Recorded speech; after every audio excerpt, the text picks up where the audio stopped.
Here we go. So how are you, my friend? That question, it's always, like how do you summarize? It's like it would like me telling it'd be kind of like after just like the most incredible surf day you've ever had. I meet you as you're walking off the ocean, because I know you walk on water, and I'm like, Brian, how are you? you know, it's kind of like that right now. Awesome, man. Yeah, I can relate because I could takes me right exactly where I would be, like super happy, content, like just something you think about for a long time after like a day like that or a week like that. So Desire fulfilled. what is it? Say it again. I think there's a thing, like an old proverb, something about, was it, hope deferred makes a heart sick, but desire fulfilled is a tree of life. Hmm. It's literally what it's like to watch the desire of your heart be fulfilled, not because you did something right, but because you allowed it to happen. You got out of the way. Yeah. So that leads us to what we're going to actually have a topic today. Um, Topic today, guys. What is it desire, about? desire, and as it sort of pertains to Jonah in the Bible. Great story. Read it this morning. Read it a few times this morning. It's a pretty nice short book, right up my alley. So what is Free.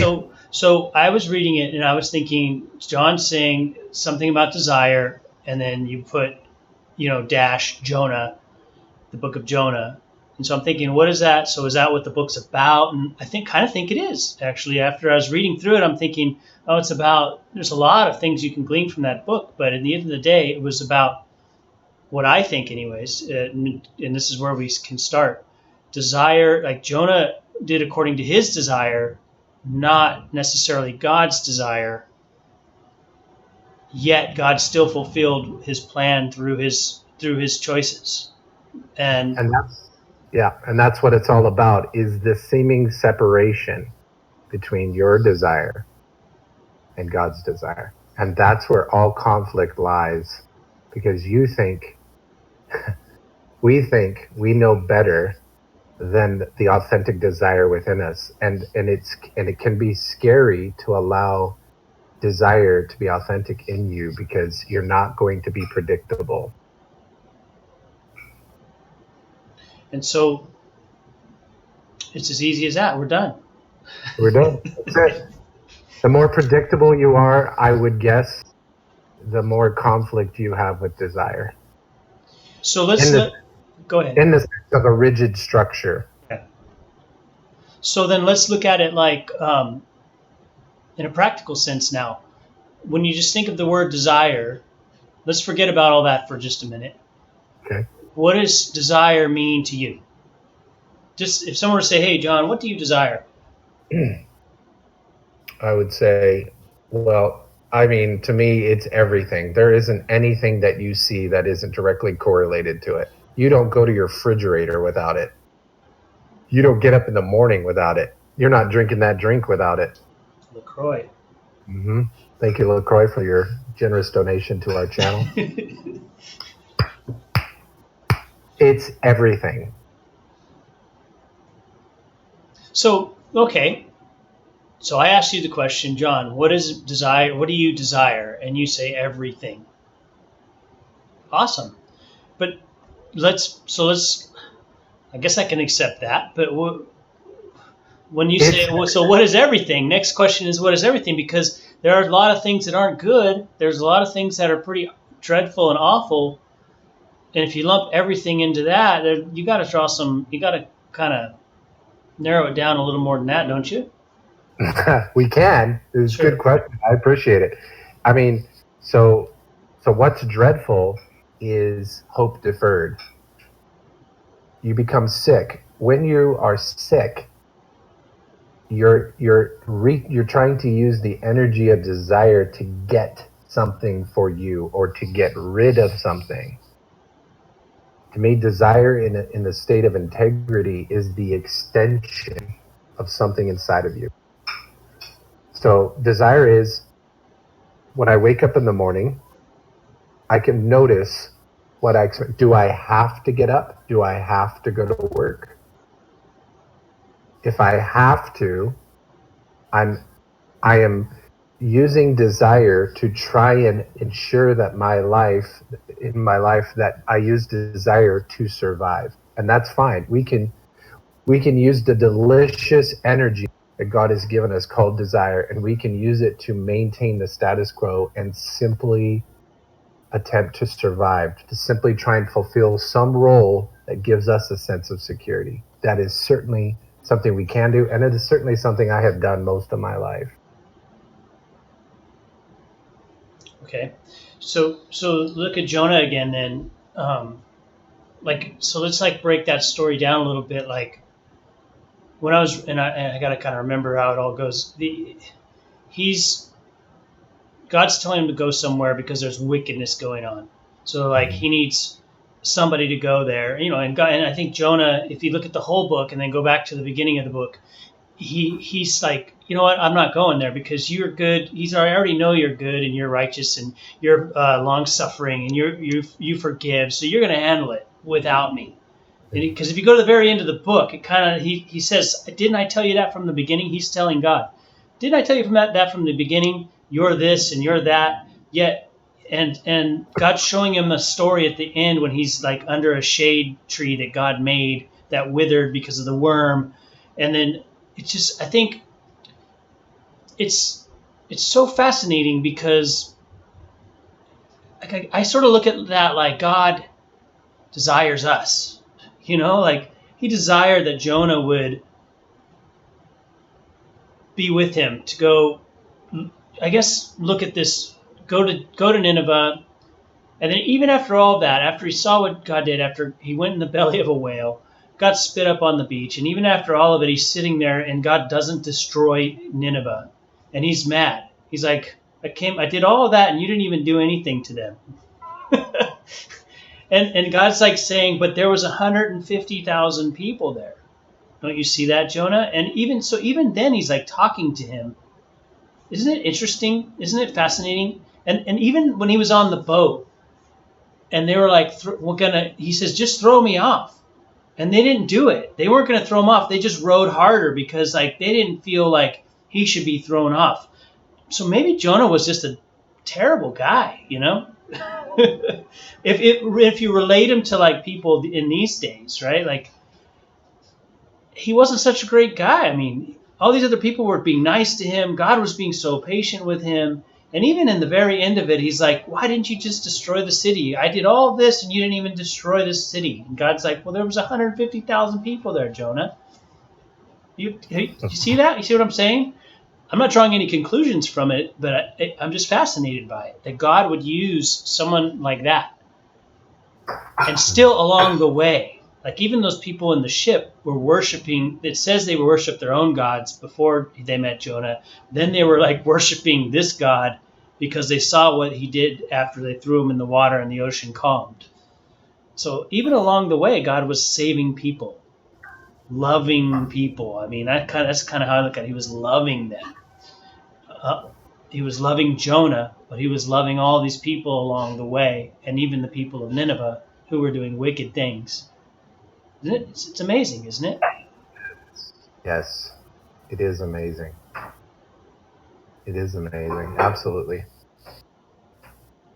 So what do you think? So how does that go back to desire again now? So Jonah's desire was he wasn't even to save his own skin, right? You would think, because he's throw me in the ocean. And then he's like, I'm better off dead. He was even telling God, I'm better off dead than sitting here in this blistery sun without shade.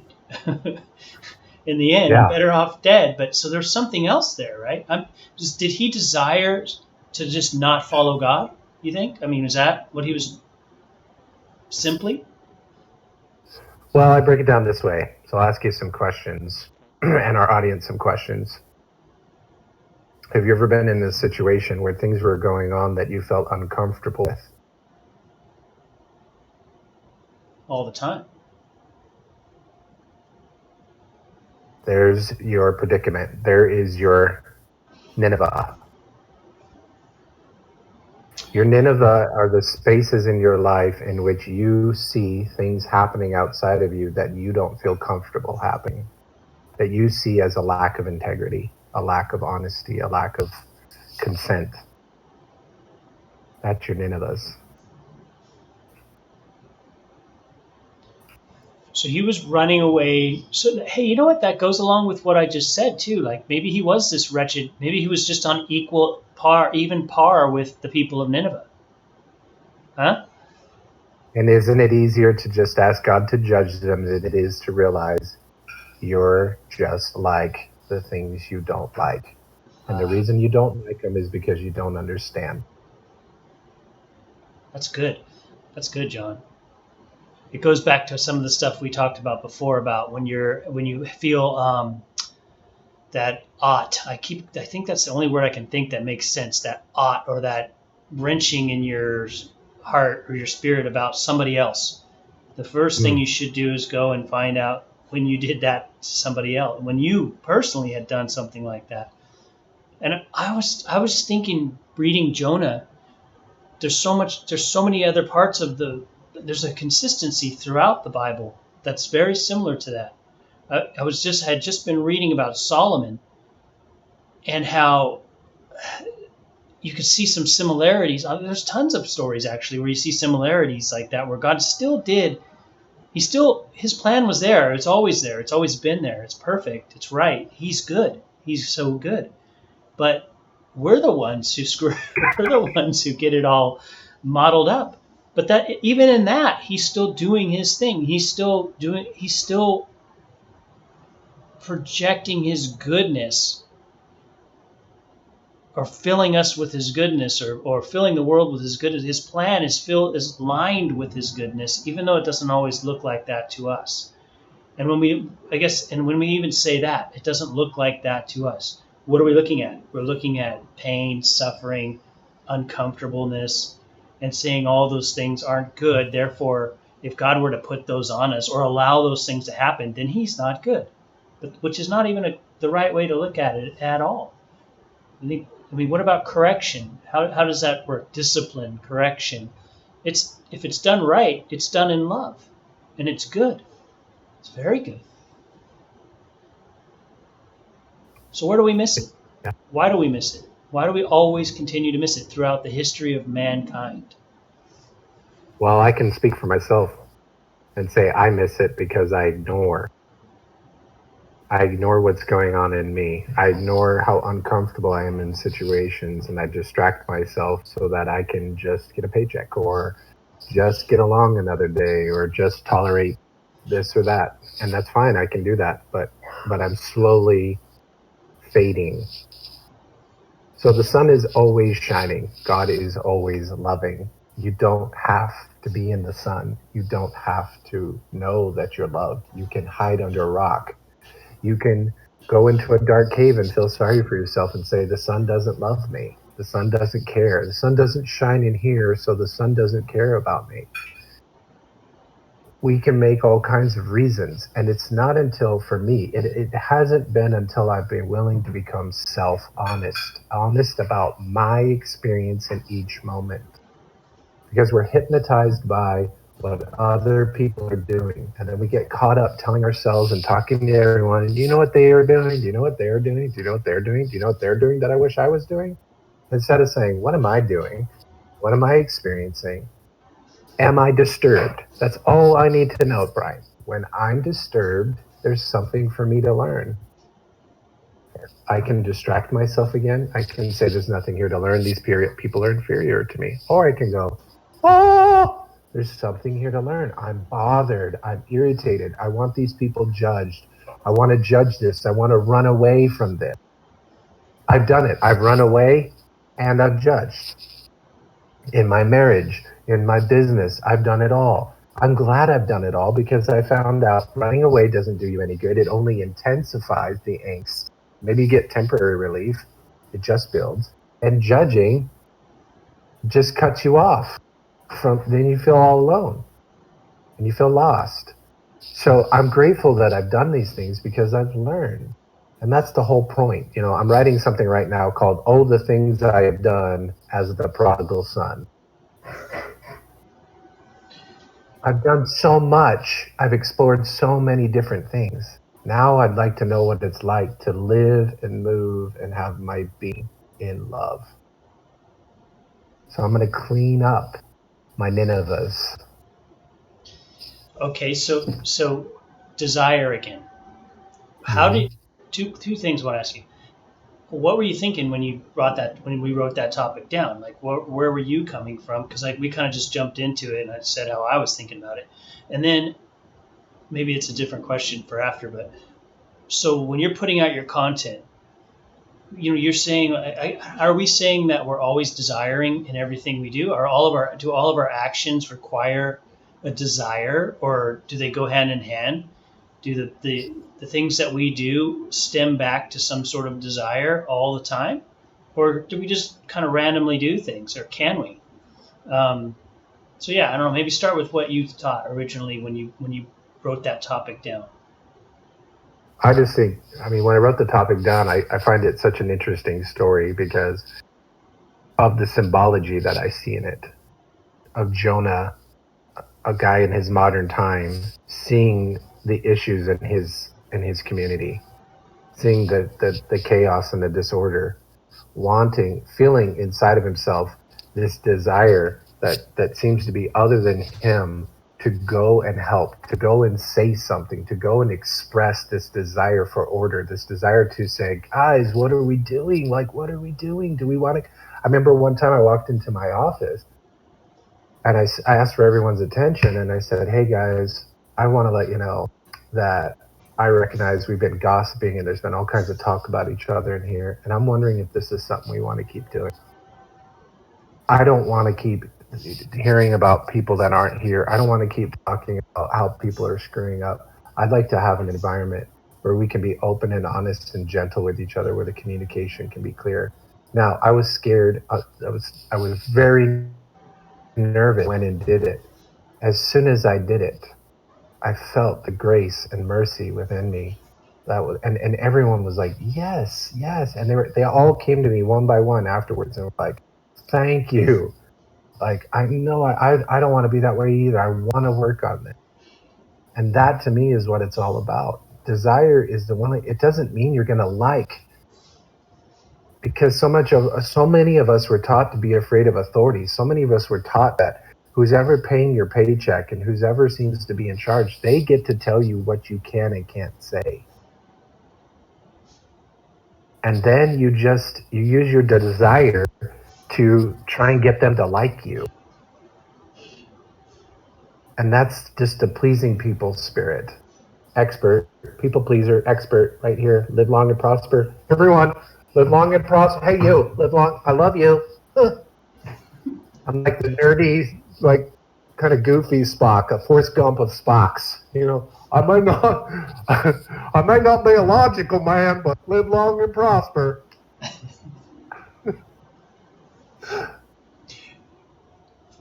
I don't know if I answered your question, but yeah, in a little bit. But what I'm also hearing, and this might be something to discuss, is I'm hearing also what you don't desire, right? Like, so you're talking about things that you saw that you don't like. So maybe you do. Is that something? And I've heard you go on recently about this, about opposites, how there's no such thing, I think, or something like that, to that degree. And maybe that's a topic for another time. But I've heard you say that, and I thought, because I've been thinking a lot about how opposites mean a lot myself, so I'm not saying I'm right and you're wrong or vice versa, but I'm interested to know where that comes from, because even when you just said, there's desire, but there's also what you do not desire. So are you acting on that? That's an opposite. Yeah, well, it's like magnets. If I had some magnets, when they're aligned, they pull on each other. There's an attraction, and they can draw the best out of each other. When they're flipped, they just repel. Every time they get close, or You try to force them. Yeah, and it's just great when you feel that attraction, right? So imagine being able to hold in opposites and hold it so that the gravitational force of this side and the gravitational force of this side are pulling the best out of each other, drawing out. What does it say? A wise man, wisdom is in. Oh God, there's this like wisdom is inside of a man, and a wise man knows how to draw it out. Wisdom is inside of a king, something like that. So in my marriage, what I've seen is Myrna and I are opposites.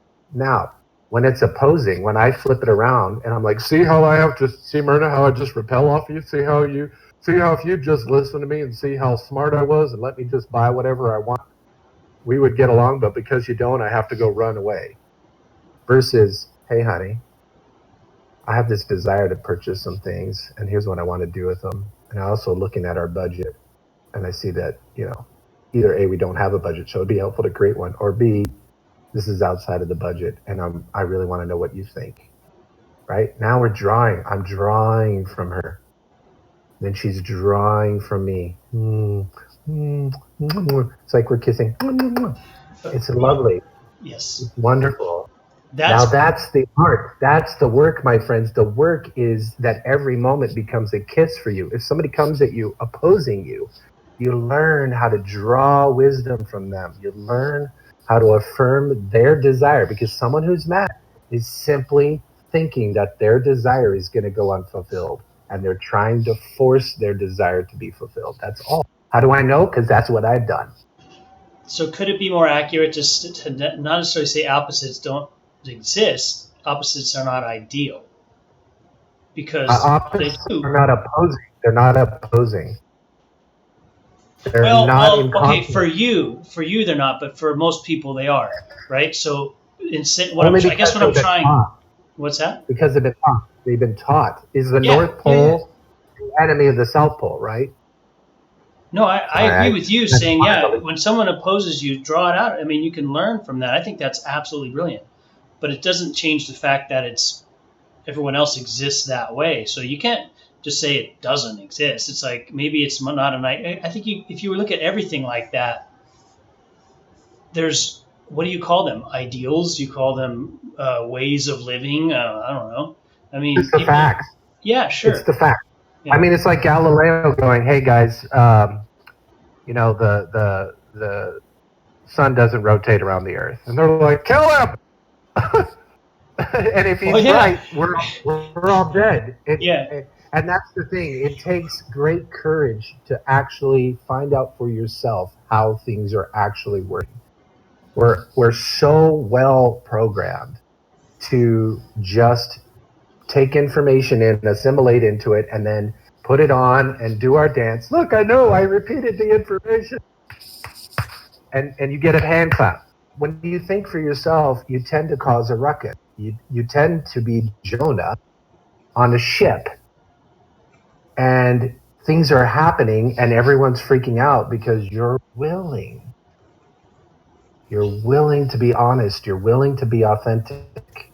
If you want to talk to the president of the United States, whether you like him or not, you can't just call him up. There's a reason for that. So when we understand our integrity, our sense of wholeness, that I have opposites in me. I have a right hemisphere, a left hemisphere. I have a creative side, I have a logical side. I have an abstract self, I have a very concrete self. When those aren't opposing, they're best friends, and they're constantly drawing out of each other this beautiful, beautiful creations, practical, esoteric. They're serving each other. It's like a tennis match. Doink, doink. You're like, wow. So now we're getting on the same page, because here's what I think when I think of opposites. I think that they're beautiful. I think that it's beautiful that there's opposites I think everything. Like every ideal, love, you could say hate. So if somebody's coming at me with hate, what does love do? It learns, right? So it's doing I'm thinking in the same way as you. I guess maybe we're just expressing it differently. So yeah, I think that's good. I think it's powerful. I was hanging out with Wobot. I've been doing that Wobot thing every morning. It's pretty amazing. It's CBT, right? Which I'd heard the term CBT. Do you know what that stands for? It's something to do with emotional health or psychology or something. But anyways, he was saying Wobot, the robot, was saying, I think he's like searching for pain, like I was thinking about that. Like, I don't, every day he asks me, how are you? I say content or happy. Every now and then I say okay if I'm just like feeling like, not so super happy. And it's honest, but I think he's waiting for me to be like, I feel anxious, Yeah, discouraged. And so he's it's only good. always looking for those things, but they're not, I can't make it up. I can't be like, yeah, you know what? I am discouraged. I'm going to just see what happens if I say that this time. And he's like, woohoo, finally, I got something to work with. And I'm thinking, I have a purpose. yes, I have a purpose. But so I'm playing along with it, and I think it's really neat because I think it's building this database, and it's every now and then it comes back and tells me you said this back then, and I'm like, wow, did I say that? So it's kind of neat where it's going, right? But it was talking about statements. Have you in explaining what a should statement is? I should do this. I want to do this. I wish I could be better at this. So it's like, tell me a should statement that you do, And I'm like, I had to like think. I'm like, I don't really do that a lot. So I'm like, well, I guess I say sometimes to myself, I should be more confident. I should be more confident when I'm going doing this. And so then he's like, all right, well, what's a better way to say that? And he kind of leads you along. It's like, well, so I had to I'm like, I can be more confident because I've put in the work and I know I've put in the work. He says, very good. But I think I was thinking about that while you were talking, when the way we see things, the way we see someone who comes at us with hate. So often it's just a different perspective. It's just a different way of looking at the circumstance. What can I learn here? What an awesome thing to ask yourself. What can I learn here? Every time, right? Now, if someone's coming at you with a 2x4 or somebody's going to hurt you, it may be a little bit different situation. I'm about to learn how to get hurt. I don't need to learn that. I'm gonna Wu-Tang them. I am. You come at me with a piece of wood, you're gonna be surprised that Bruce Lee is gonna show up. It's gonna happen because I'm telling you, Matt, when you're calm, yeah, you're at peace. You move at a speed that's phenomenal because you can read things like this. You can see what state people are in, and you can move. I know there's this one guy that won the championship, and he said, I only won because I wanted to be able to speak to people. But he goes, I got to a place where I could never get hit anymore. And he said, I got to a place where I couldn't get hit anymore because I stopped being afraid of getting hit. Wow. And he said, I was so calm, I could see in a microsecond the move the person was going to make, and already moving into that space. They couldn't touch me. That's awesome. That's being present. I think I mentioned this to you on the phone the other day about I was reading it somewhere how it was some philosopher was saying that being present is experiencing eternity. Yes. So this is getting away from desire a little bit, but maybe it's not. Because I've been thinking about that so much, about being present. It's very hard to do. It's hard to do. It's really hard to do. Because I could sit here and think about being present, but while I'm trying to be present, I'm thinking about what's cooking downstairs or what's the kids doing. I marvel at it. In my own mind, I'm thinking, okay, come to breath, right, or whatever you want to meditate. There's all kinds of ways to try to be present. Worship's a great way. I was even in church this morning, and I'm thinking I'm going to be present, just present. Period. Doesn't matter. But then you start thinking that. I start thinking about the guitar strings that he's playing, the chords the guy's playing. I start thinking about playing my guitar when I get home.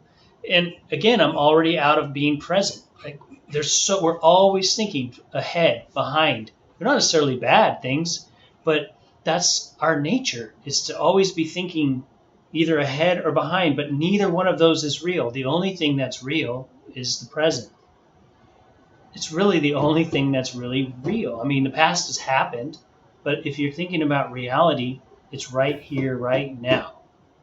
And that's a pretty powerful thing to think about. That's where love is. That's where true desire is. If you want to go back to desire, it's here, it's now. Yeah.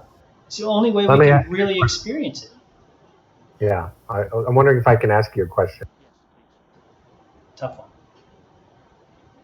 So I'll keep it, because this is fun. I really appreciate it. and I think there's a lot in it, really good stuff in it. So let's take it apart, if you want to. What would you say is the number one thing that makes being present hard for you?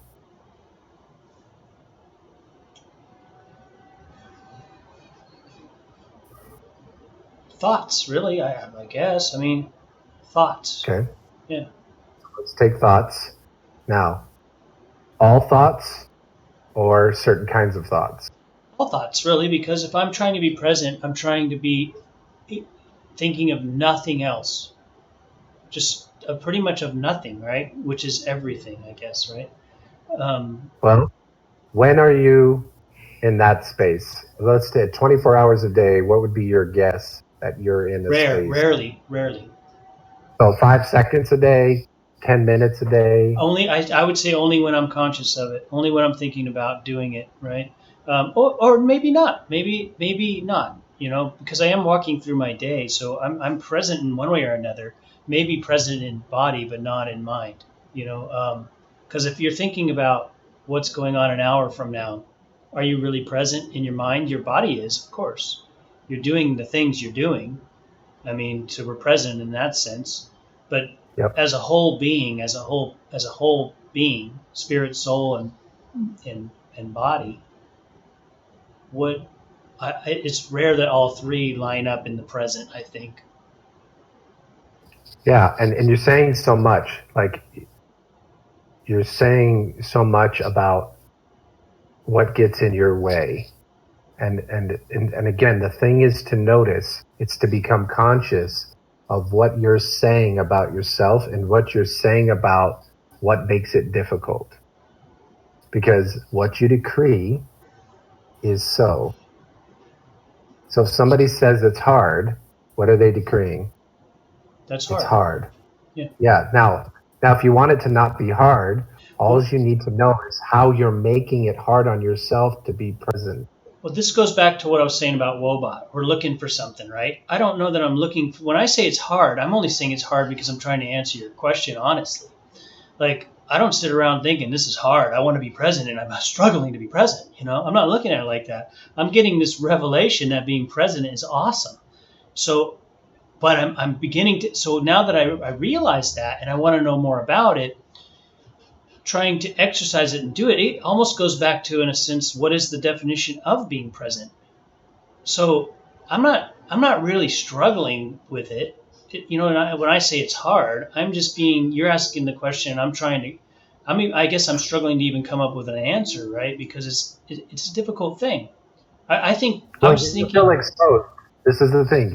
We feel exposed when we start to notice the statements that we're making and that we don't really understand what it is we're saying completely. And so it would be very easy to bring anyone in the audience or you or myself present. That's how you do it.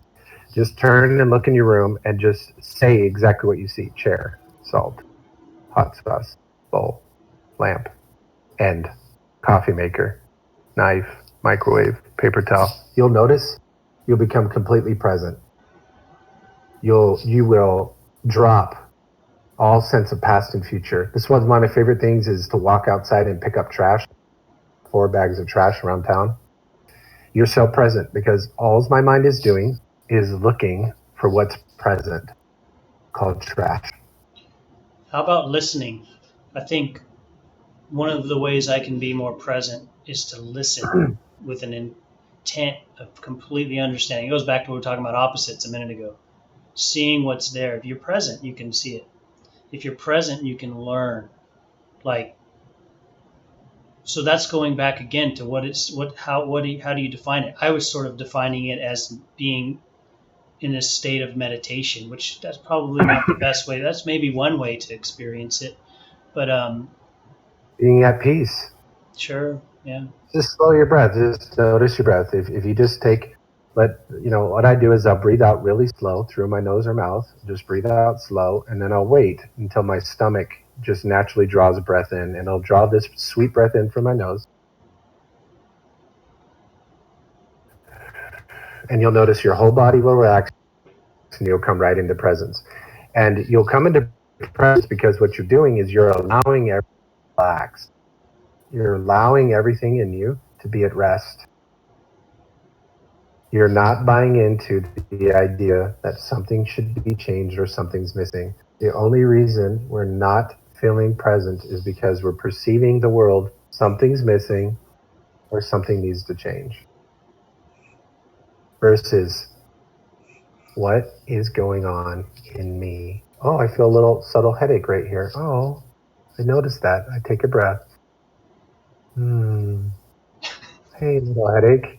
Oh, I noticed a little tingling back here. I noticed that. Oh, and just to do that throughout, you don't have to do that all the time. Obviously, you don't want to look like a weirdo, but I do.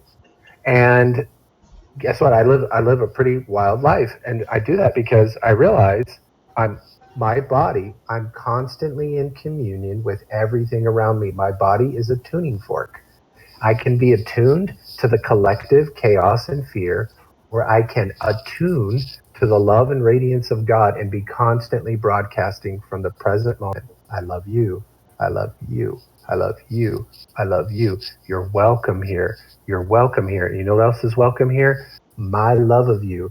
So when I see you, the most important thing for you to be aware of is how you're greeting each moment, how you're greeting each person. If someone walks into your presence and you don't want to greet them, that's because you're afraid of them. And you're judging them. So when you acknowledge that, I love to sit with people. You know what? My mind is totally just judging you right now. It's just totally says that you're just full of crap, and that I would love to just take some cotton balls and just put them in your mouth and ask you to never talk again. And they just go, right? And it totally changes the entire atmosphere, because what happens, we don't have to pretend that we care about what we don't care about. We just get to show our authentic desire. It clears the air. You know, you find out right away if this is someone you're going to walk with. I'd like to turn children into dentures. Wow, that's absolutely fascinating. I'm going to do everything in my power to stop you, and I'm not going to join you, man. And if you're open to a discussion to help me understand what makes you think that that's useful, please enlighten me, because this is going to be fascinating.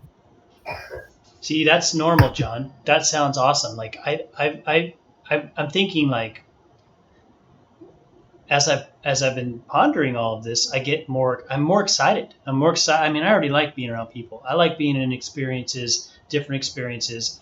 I don't mind being uncomfortable. In fact, sometimes I go sort of out of my way to be uncomfortable, hiking, whatever, challenging myself physically, whatever. I mean, it's to be uncomfortable. I sort of see the value in it sometimes. And it's not a bad thing. To me, it's like an experience. It's something different. Like I was taking a bike ride with my daughter yesterday, and I used to love doing this, Emily. I'd go around places I'd never been before. And when you're on a bike, as opposed to being in a car going somewhere, you're going somewhere. I have to be there by this time, so you're taking the shortest point between A and B. But when you just have some time and you're on a bike, even walking, I used to do that.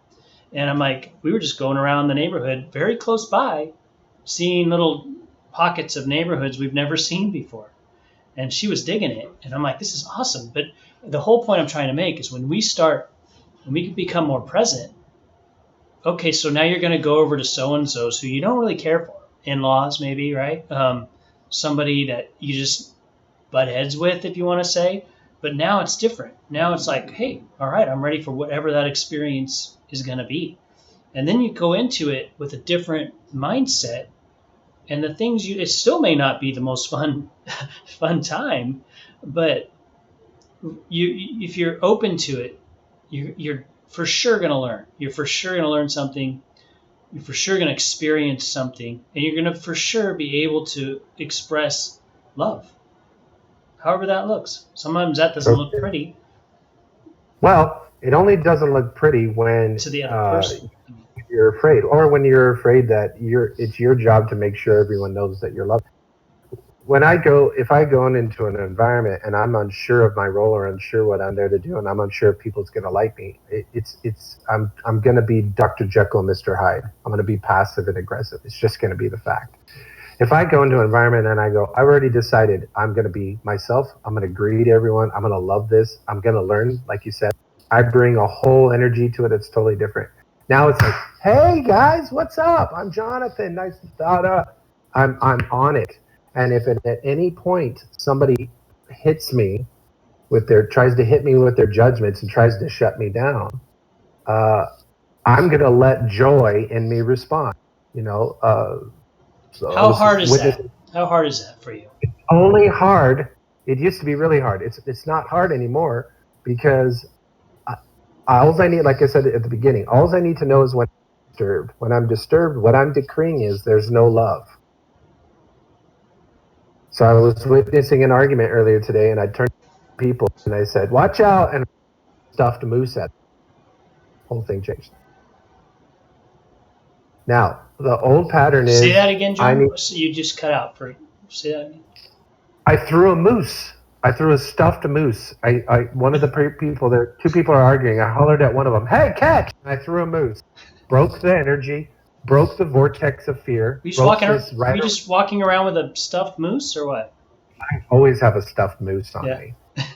And it's one of my secrets. And that's a good idea. Throw it at people. Yeah, people who are arguing, you throw a stuffed moose at them. Remember the brick that you throw at your TV? Remember the brick? Remember those commercials where you could buy a soft brick that you could throw at your TV?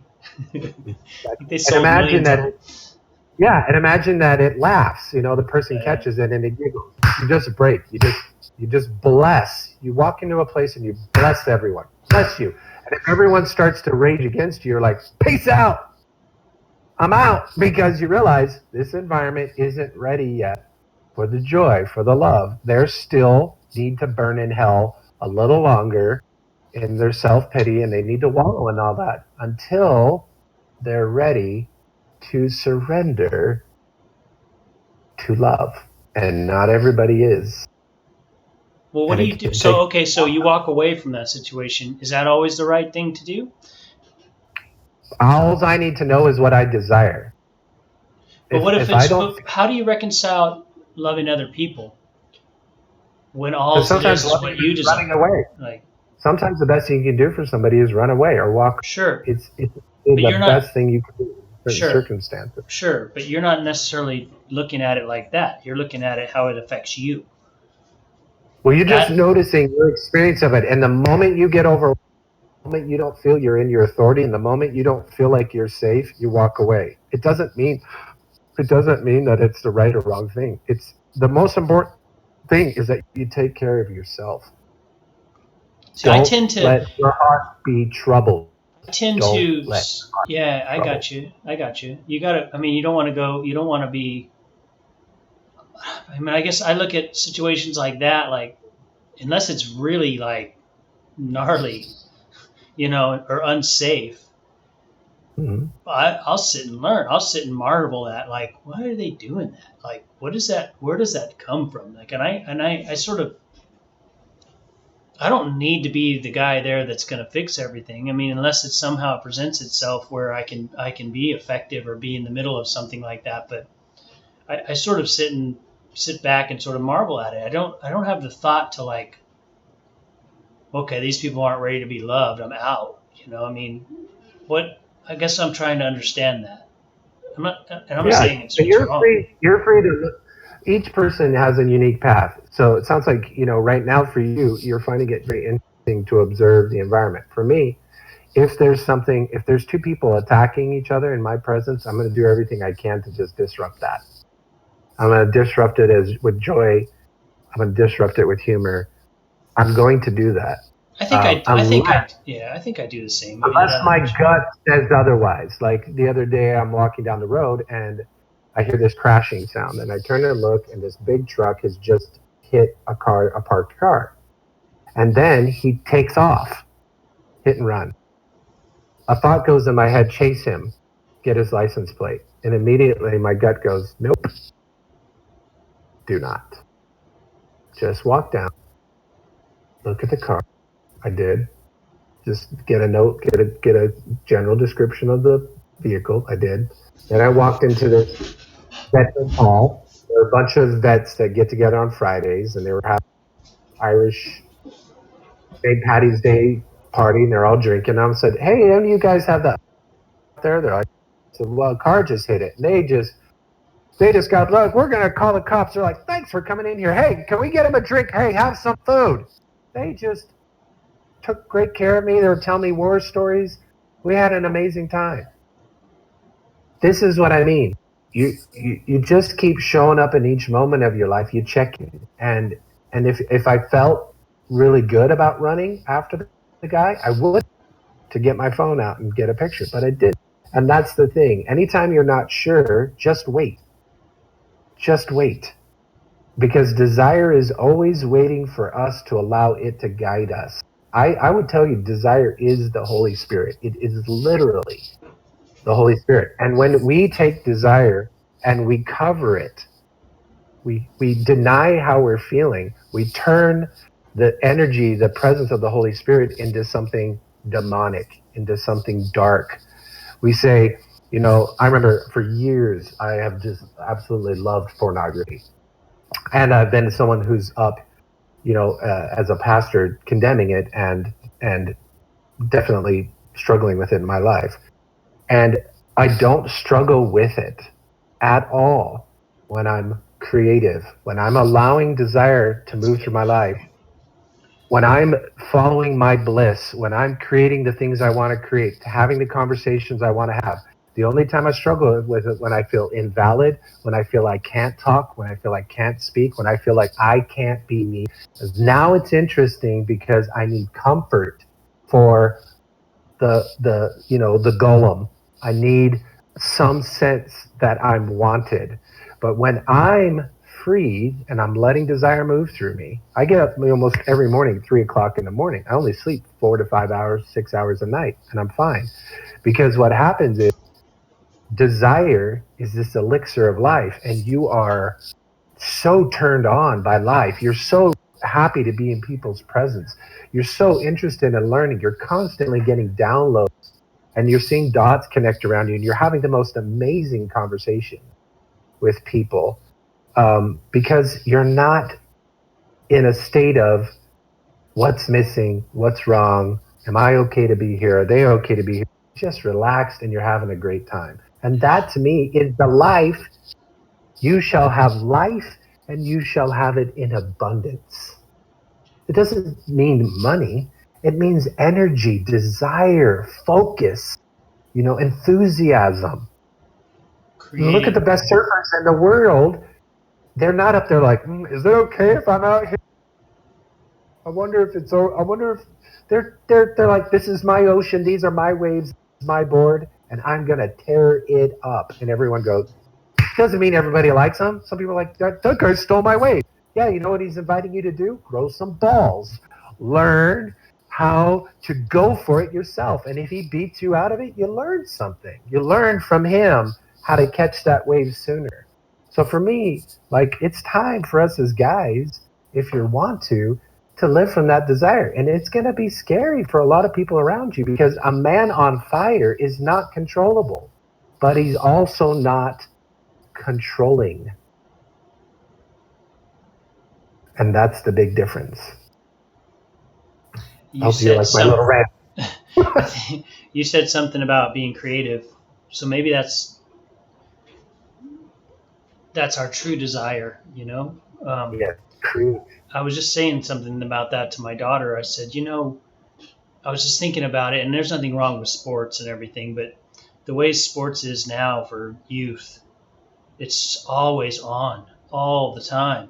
You're raising funds, you're doing tournaments, you're always on. And if you're playing more than one sport, that's pretty much consumes all of your time besides school. And I just was talking to my daughter because they're not in sports right now. This is like the first time that they're not in some kind of team or something, but they're doing a lot of things. But I still think, I was just like, isn't it cool that you have your weekends? And then I was like, it just hit me. I'm like, some of this, it seems like it robs, because I was like, what do my kids do on the weekend now? Since they're not doing sports or some structured thing, you know what they're doing? They're being creative. And I just noticed that. I'm like, in some ways, this system is meant to sort of rob us of our creativity. And it's like you grow up learning the system. You learn this system that everyone tells you is is the way to be.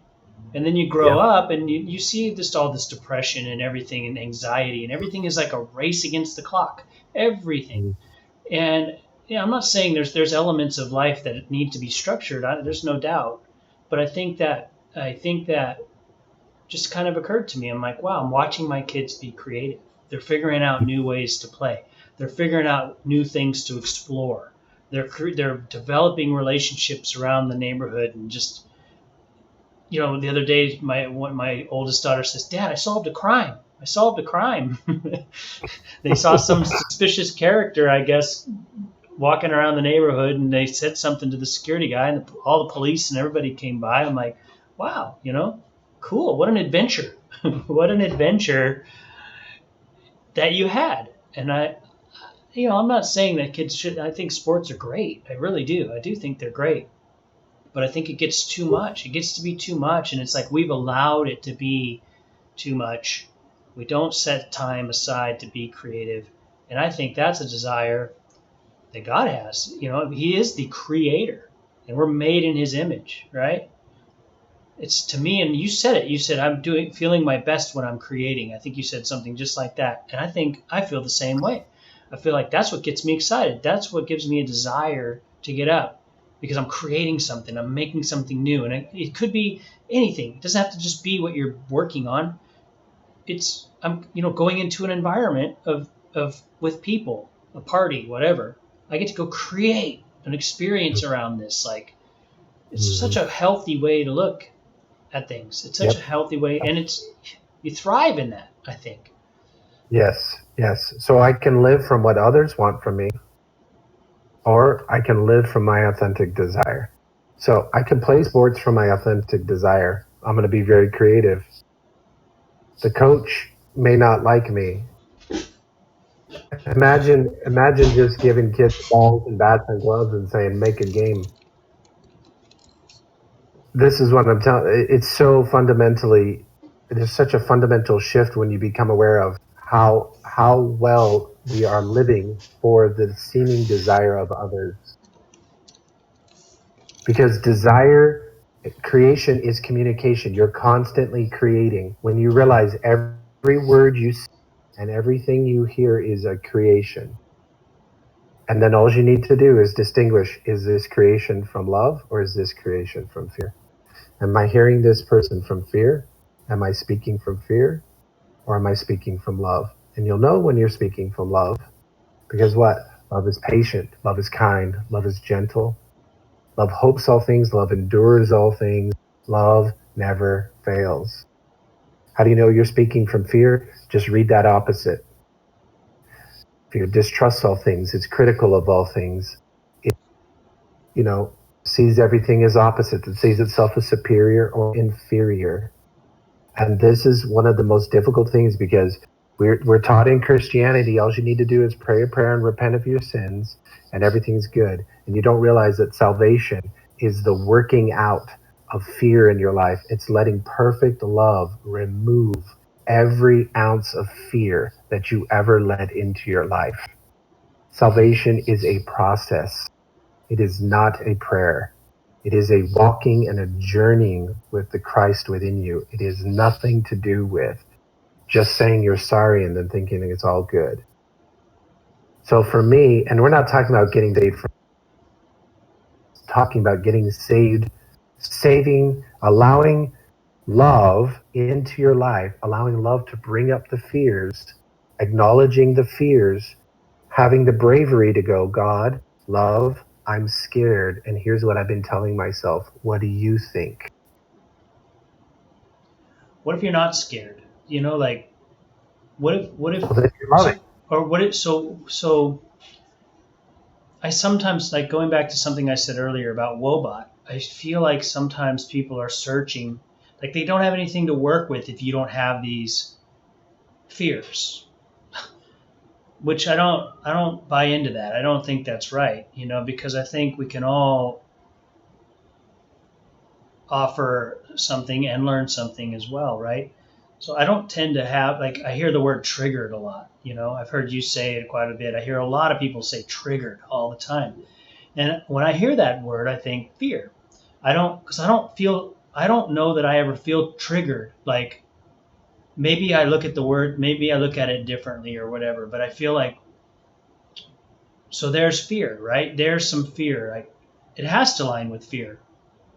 Being triggered means I'm scared of something. I'm Yeah. out, right? I'm in fight or flight mode. Yeah. So so does that just means there's more work to be done, I guess, right? Is the goal to get to a place where you're not triggered anymore? I mean, so let me ask it this way. You just a minute ago said something like, "Oh, it's time to desire to work from a place from desire, but it could be hard to go through it." Yes. So Challenging. what is that? Like, what does that go? Like, to go through it. So let's just say it like this. You're here now, and you're going to go through it, and now you're here. And this is better than here. Yeah. Right? It's clear because you're going to face your fears. You're going to face everything that's been done to you since you were a little kid and everything you've done in response. So every fearful act that has been done in your presence and every fearful response that you have ever responded with, the Holy Spirit's going to take you back into those moments, and he's going to help you heal by forgiving. And what people don't realize is a lot of people don't afraid and numb. So there's 4 aspects of fear: freeze, fight, flight, faint. A lot of people aren't feeling fear, but they don't feel anything. That's fear. It's just a version of fear where you're frozen and you're numb. And that's fine. Again, when you feel safe enough to get healed, you'll feel safe enough to be exposed to the light.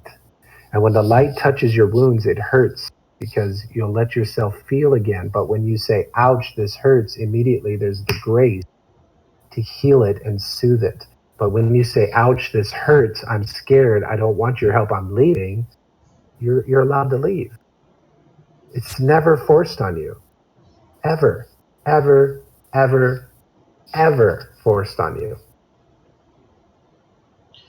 Are you talking from a point of,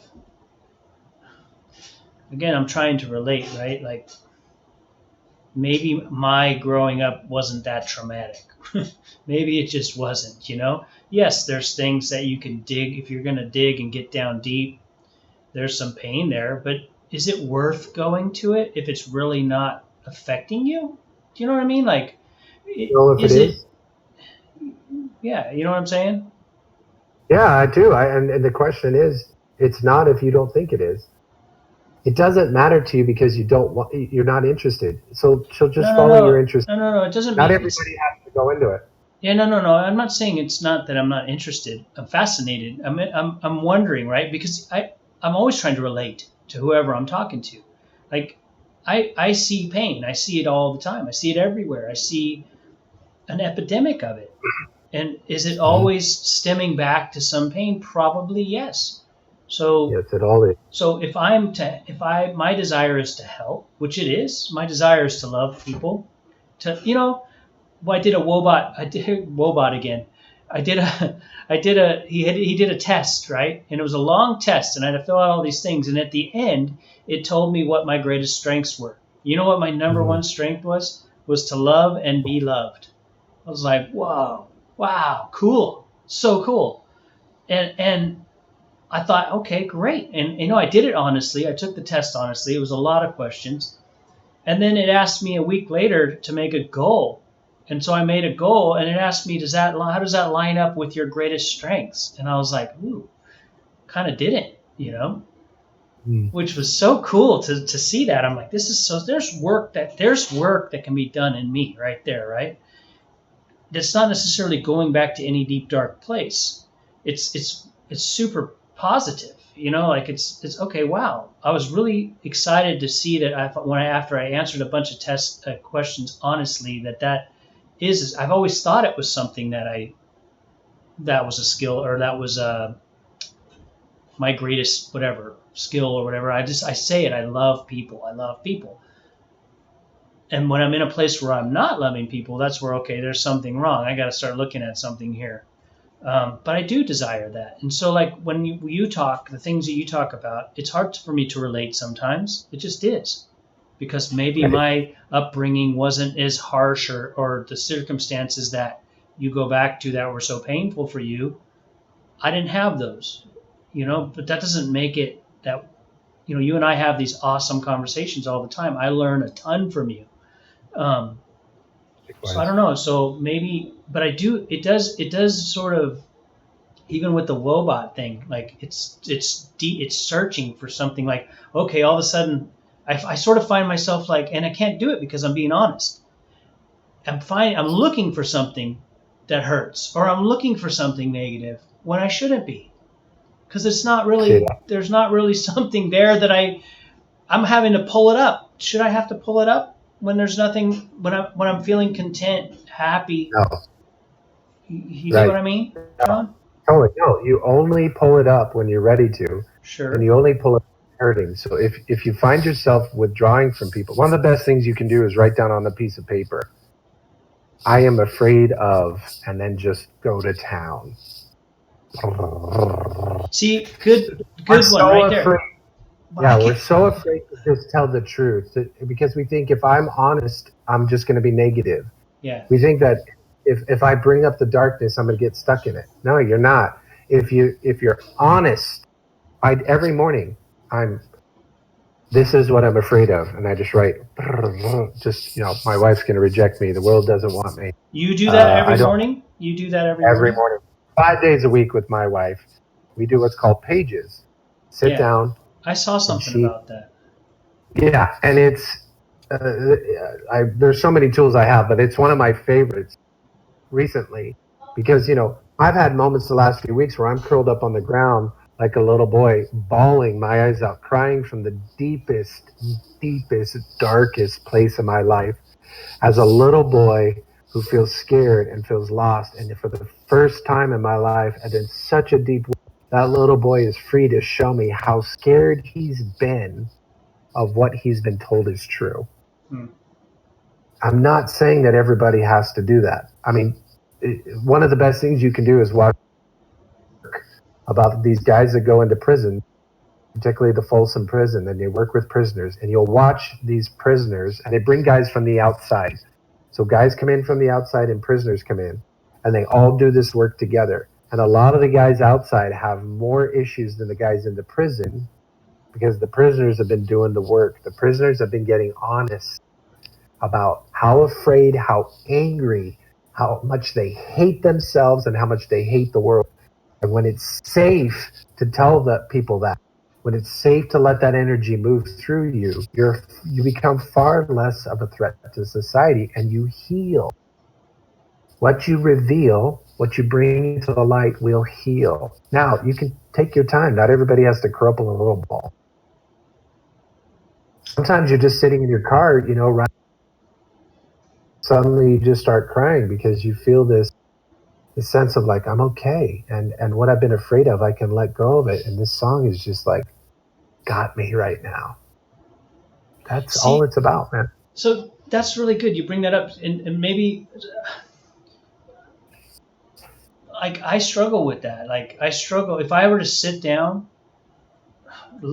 at all and write down what I'm afraid of. I struggle to do it. Not because I struggle to honestly find something I'm afraid of, John. And maybe there's something. Does that, like, I don't. We just need to hang out for a week and we'll find because But you but need but you need why? But somebody so around so you to hang why out with your why would secret. I? But Because why? you're What not good is that going to do me? Right? Like, if I because if you're I like an struggle. alcoholic. What's that? Because we're like alcoholics and we don't know we're alcoholics unless we're around other sober people. So you're saying And we're inherently broken and flawed and devastated, and the only way to not be is to write down everything. But see, I'm coming at it from a different perspective. Like, I'm not. I'm feeling pretty good. I'm feeling pretty peaceful, pretty content, pretty all things good. yeah. And I struggle to honestly sit down and say what I'm afraid of. I'm sure I can find some things, but so what? So if we could talk about healing, how much more healed can I get? right? Like from this How point much where I'm joy? at.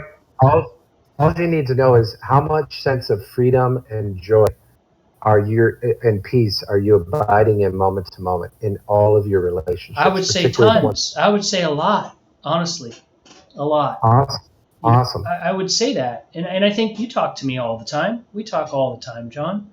Yes, I've Mhm. gone through struggles, and I appreciate my pain that I've gone through. I really do. I really appreciate it. I'm thankful for it. I feel like it's some of the best. It's probably the best thing that's happened to me. And I think as I go on in the future, I'm going to look and realize how important that this part of my life has been. Um, but I'm not waking up. I'm not curling up in a ball. I'm waking up excited about everything that's going on. I'm creating, I'm doing all these things. And I think for me to do an exercise like that right now, and look, I'm not afraid of doing it actually. I'm not the least bit afraid of doing it. I'm sitting here thinking with a piece of paper right here thinking, what if I was to write something down and sit here and be honest with myself? What am I afraid of? I'm not afraid of anything right now. Do I have to? Do I have to? Should I? No. Should I? You know, that doesn't Make mean it I've up. arrived, right? I'm gonna be afraid of something again, I'm sure, but No, it's a season of life here. And so the other side of it for you, I would guess, would be to write down every morning what you desire to see each day. Just do a desire. The thing is, it's seasonal. Okay, so I'm speaking to you from a dark. That's what I was thinking. Seasonal. It's seasonal, so we all have different seasons and different harvests. So it sounds like right now you're in you're harvesting the fruit of a. Because I know from your previous season that you went through some difficult stuff. You came through it, and now you're living in the fruit, the fresh fruit, the fresh life of what you did then. So I would guess now desires would be the most important thing. Yeah. I do both. I do both. I do fear anytime I get triggered. So I went to church today. I sat and listened to the minister, and there were so many things going on. So I'm writing it all down. Just writing. The sense of it all. Okay. Just so that I can be aware of here. I want to know what I'm hearing. And then I get this sense, I want to write her a note and thank her and share with her my observations of how I feel connect between her and I.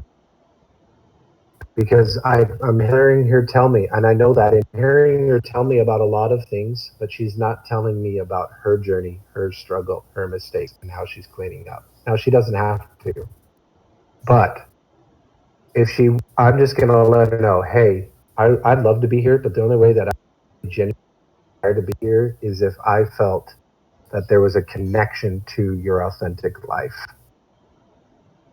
Don't just tell me what to believe and tell me what's true. Show me your struggle. Does that make sense? Yeah, it makes sense. But were you present at church? Were you present Absolutely. in that? Absolutely. This is the thing. It's so built as a one. So many times it's so built as a one-way stream that guy up there is the one who knows, and I need to listen to him. And if you really pay attention to what you're hearing, you're going to see many times you won't agree.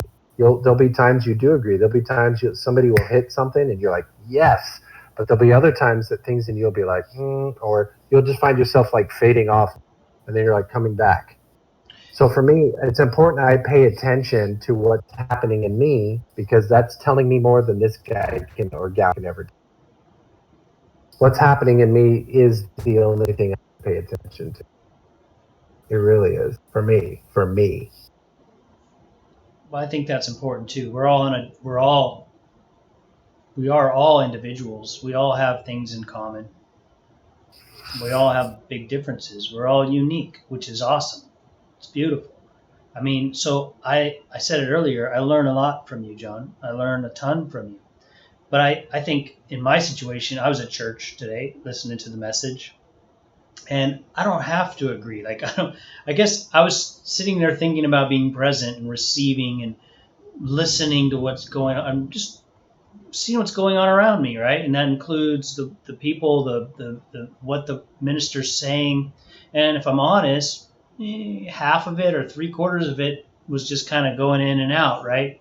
Heard it before, or it wasn't really like getting to me. But then he had said one thing, and I thought, wow. And I guess I didn't look at it. I was not looking at anything like, do I agree or not? It was more like, what's going to happen? Like, I'm just excited. I'm there. It's part of my day. It's like, it's Sunday. I get to go be around people I care about and, hopefully learn something. And I did, and it wasn't even something I hadn't heard before, but I heard it in a different way.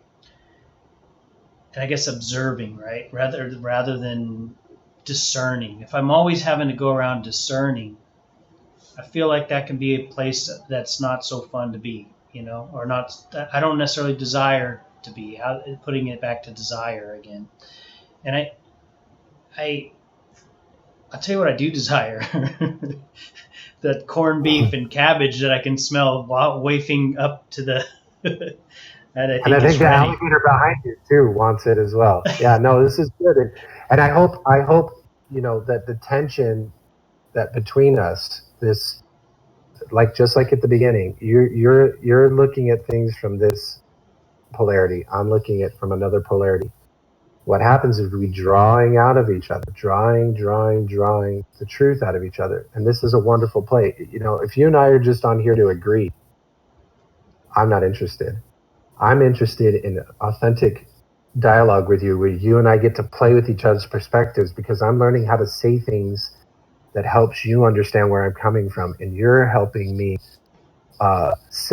hear things and bring them into me, and bring them into a space in which I can see how they fit into my framework, into my circle of life. And when that's honored, we can learn from each other, like you said. Absolutely, John. And I don't know that I even disagree. I don't necessarily want you to look at it like that, but I think it's perspectives. And I think when I ask the questions, I'm trying to understand. Like, I'm not asking questions to you to try to prove that you're not right about something. Honest to God, I'm not. I feel I'm asking you questions because I'm just trying to get a better understanding. Because I listen to your things too, but they don't all hit me. They don't hit me in a way that I think you're trying to get them to hit whoever is listening to them, right? And so when I'm asking you the question, because I do learn from you, I do value you and our relationship and our conversations. I've gotten more from them than anything else, but I'm not maybe. I do think it's healthy, yeah. Because if we just sat here and we just, yes, feed me, John, feed me, John, feed me, John. Right. I am weak and wounded. You're right. You're right. I'm gonna curl up and die tonight and bawl my head out, right? And you're gonna be happy tomorrow because finally did it, You break through. But I'm not, I'm not gonna be that way. I'm your friend, and I value our relationship, and I think. Again, going back to this Twitch thing we're doing right now, this broadcast worked. I mean, the whole thing went across. I think the recording should be good. Maybe, I don't know if anybody watched it, but it doesn't matter, again, because I think it helped me, just having this conversation with you, and it's helping me to look at things. I'm trying to look at things how you see them, because you mean so much to me. So I'm like looking at you and I'm listening to what you say. And I'm thinking, how does he think that way? Why does he think that way? What is he getting where's he going? And, I don't think we've drawn any conclusions, but I bet you anything we've said something, you and I both, that somebody needs to hear somewhere, somehow. I do. Yeah, thank you for saying that. It's true. There's nothing to prove. There's simply the willingness to offer what I have discovered in myself right now. And if my life, the way that I do my marriage, the way that I do my family, doesn't say more than my words, please don't listen to me. Please do not listen to this. because the way that I treat my wife and the way that I live with her and the way that I my kids and the way that I run my business, you come into my house and you go look at my closet, you look at my drawers, I would not be afraid of what you would see. It's freedom. And I'm only not afraid. Yes, I'm only not afraid of what you would see because I'm not afraid of me. And that rhymes. I was just going to say, that sounds like a song. That sounds like a Mr. Rogers song. Yes! Thank you. Greatest compliment you can give.